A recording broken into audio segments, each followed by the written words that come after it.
تمہارے دل میں یہ خیال آتا ہے نا جب تم حد سے زیادہ درد میں ہوتے ہو، جب تمہارا دل درد سے کراہنے لگتا ہے اور دنیا کا کوئی سہارا تمہارا ساتھ نہیں دیتا، کوئی تمہاری مدد کے لیے تیار نہیں ہوتا، تو یقیناً اس وقت تم سوچتے ہو کیا واقعی اللہ اپنے بندوں کی مدد کرتا ہے، اور یقیناً تم وہ نشانیاں بھی ڈھونڈتے ہو جب اللہ تمہاری مدد کرنے والا ہوتا ہے۔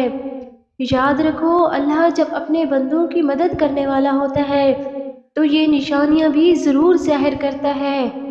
میں جانتی ہوں تمہارا درد میں ڈوبا ہوا دل یقیناً اللہ کی مدد کا منتظر رہتا ہوگا، تو یاد رکھو میرا اللہ تو خود کہتا ہے اللہ تمہارا مددگار ہے، تو تم پر کوئی غالب نہیں آ سکتا۔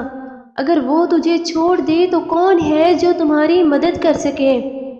جب لوگ تمہیں تکلیف میں اکیلا چھوڑ دیں تو جان لو اللہ تمہارے کام کا ذمہ خود لینا چاہتا ہے، اور تمہاری مدد اور حمایت کے لیے اللہ ہی کافی ہے۔ تم یاد کرو وہ واقعہ جب حضرت نوح علیہ السلام کو شکست اپنے سامنے واضح نظر آ رہی تھی، تب انہوں نے اللہ سے مدد کی التجا کی، اور جانتے ہو اللہ نے مدد کیسے بھیجی؟ اللہ نے طوفان بھیج کر حضرت نوح علیہ السلام کی مدد کی اور انہیں فتح سے ہمکنار کر دیا۔ بالکل اسی طرح ہر مشکل، ہر دکھ تمہاری تباہی لے کر نہیں آتا۔ میرا اللہ فرماتا ہے بے شک میرا رب سب کو نظر میں رکھے ہوئے ہے۔ بالکل یہی یقین ہو تمہارا بھی۔ جب تمہارا یہ یقین قائم ہو جاتا ہے نا، تب تمہارے لیے ممکن اور ناممکن کا فرق ختم ہو جاتا ہے۔ اور یاد رکھو تم میں سے کسی کے لیے بھی یہ جائز نہیں کہ تم اللہ کے سوا کسی اور کی مدد طلب کرو، کسی اور کی مدد کے منتظر رہو، یا پھر اللہ کی مدد سے مایوس ہو جاؤ۔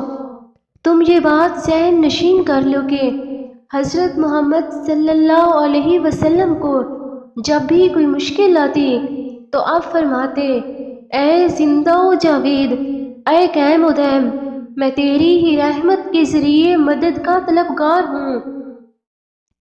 یہ وسوسے تمہیں کیوں ستاتے ہیں؟ کیوں خود کو اتنی مشکل میں ڈالتے ہو جب تمہارا رب خود تم سے کہہ رہا ہے کہ ڈرو نہیں اور یقیناً غم نہ کرو، ہم تمہیں بچانے آ رہے ہیں۔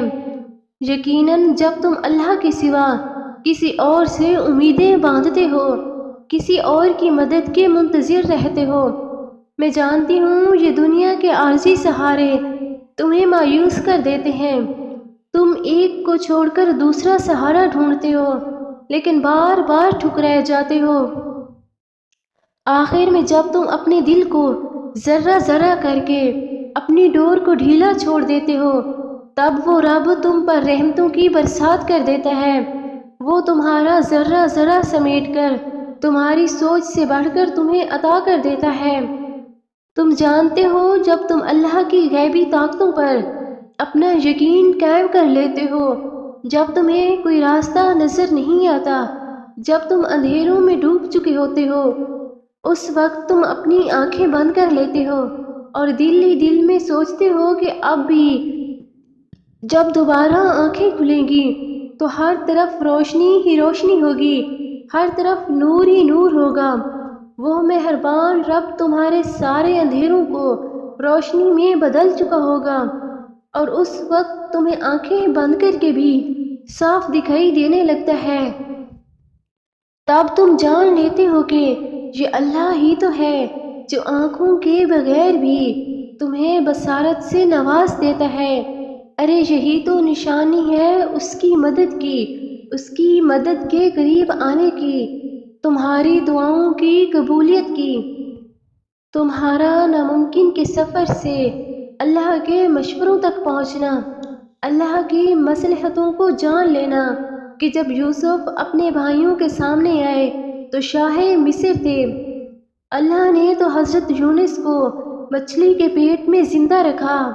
اللہ کے سب سے پیارے نبی حضور اکرم صلی اللہ علیہ وسلم بھی تو آزمائے گئے، تم بھی تو اللہ اللہ کرتے ہو نا، تو کیا وہ تمہیں چھوڑ دے گا؟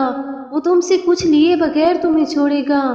ہرگز نہیں، وہ تمہیں ضرور آزمائے گا، بس تم یقین رکھو وہ دیتا ہے تو شکر کرو، وہ لیتا ہے تو صبر کرو، انتہا پہ نہ جاؤ، کیونکہ انتہا پہ جانا تو اللہ کو بھی آتا ہے، وہ اندھیری رات اسی کے قبضے میں ہے جس کی کبھی صبح نہیں ہونی۔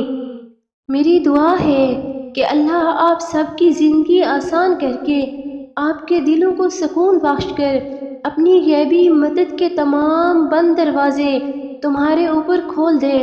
تمہارے دل کے اندر جو بھی دعائیں گردش کر رہی ہیں، چاہے وہ تمہاری زبان تک آتی ہیں یا نہیں، اللہ ان سب کو قبولیت کا رنگ دے کر تمہیں ابدی و آخری تمام بہاروں سے نواز دے، آمین۔ ویورز، اگر میری ویڈیو پسند آئے تو مجھے کمنٹ کر کے ضرور بتائیے گا اور لائک کر کے چینل کو سبسکرائب بھی کر دیجیے گا۔ جزاک اللہ۔